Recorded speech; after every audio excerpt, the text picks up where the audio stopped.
बर्दिया राष्ट्रिय निकुञ्ज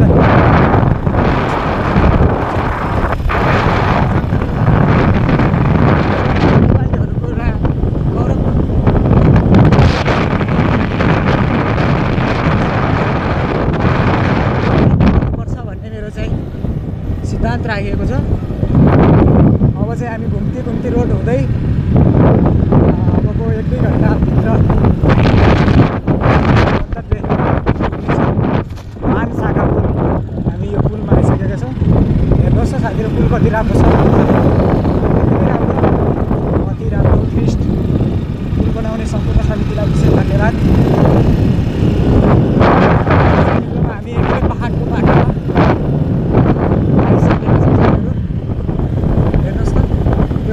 जलेको पहाड एकदमै कोशी प्रदेशको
जति गाडीहरू आइराख्ने गरी छन्, त्यसैले ब्रेक हाल्नुपर्ने हुन्छ।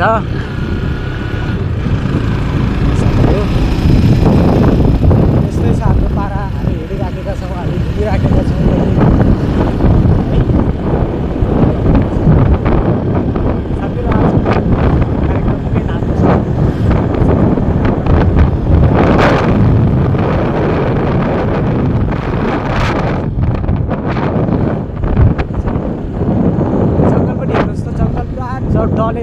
डढेलो लागेर जलेको जस्तो, आहा कति नराम्रो है। एकदम आगो लागि भएर एकदम खडेरी परेको।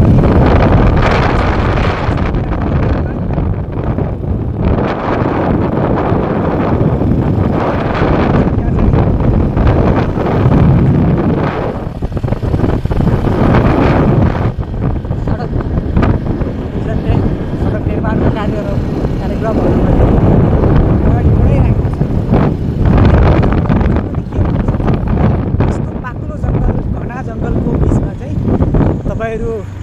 एक्लै नजानु होला, सकभर जाँदै नजानु होला। यदि जानु परिहाल्यो भने पनि दाउरा काठ विभिन्न समस्या हुन्छ नि मान्छेको, जानु परिहाल्यो भने अलिकति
किन हुन्छ भन्ने चाहिँ अलिकति सोचिराख्नु भएको छ भने त्यसलाई चाहिँ कम गर्नु होला।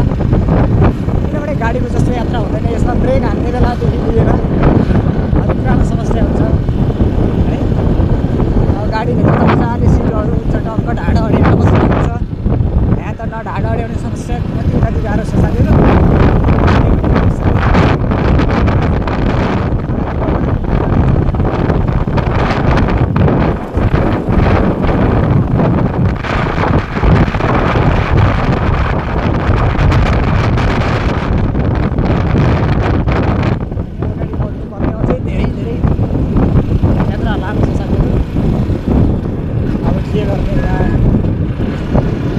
मलाई स्पिकिङमा नलेज छैन।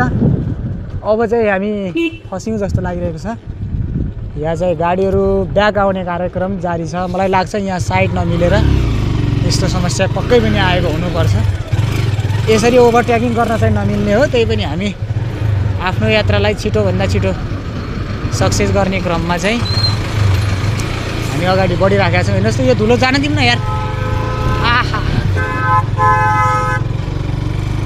अब चाहिँ है साथीहरू एकदमै सेफ्टी अपनाउनु होला है। एकदमै गाह्रो बाटो छ।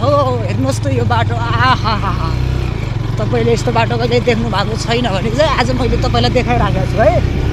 यो बाढी पहिरोले गर्दाखेरि बाढी पहिरोमा जुन बर्सातको समय हुन्छ त्यति बेला चाहिँ यो पहिरो खस्ने कार्यक्रम हुन्छ नि त। त्यसैले गर्दा यो चाहिँ बाटो बिग्रिएको हुनुपर्छ है। मलाई चाहिँ त्यस्तो चाहिँ भान भइराखेको छ। हेर्नुहोस् त साथीहरू, हामी चाहिँ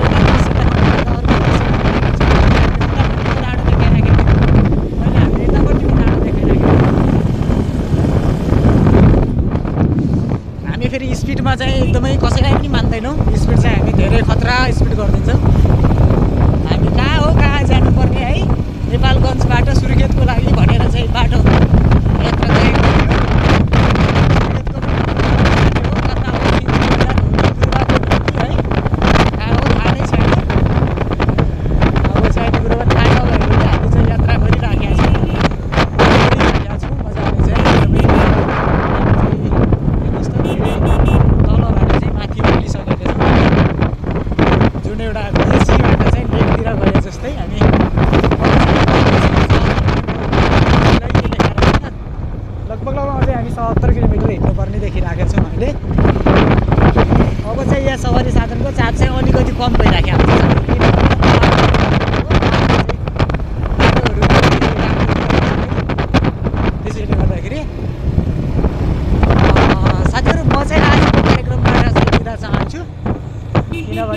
बोल्दा एकदमै गाह्रो भइसकेको छ। भिडियो लामो भयो भने फेरि कतिपय दर्शकहरूलाई समय हुँदैन क्या हेर्ने होइन।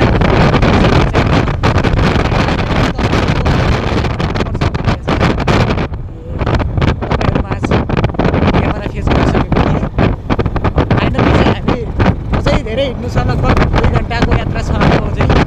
है म फर्स्ट टाइम चाहिँ सुर्खेत जाँदैछु। अब कस्तो हुन्छ आजको यात्रा चाहिँ राम्रै छ अहिलेसम्म। योभन्दा पछाडि चाहिँ के हुन्छ है त्यो चाहिँ थाहा छैन। किनभने भविष्यमा हुने कुराहरू धेरैलाई थाहा हुँदैन। तर मलाई थाहा छ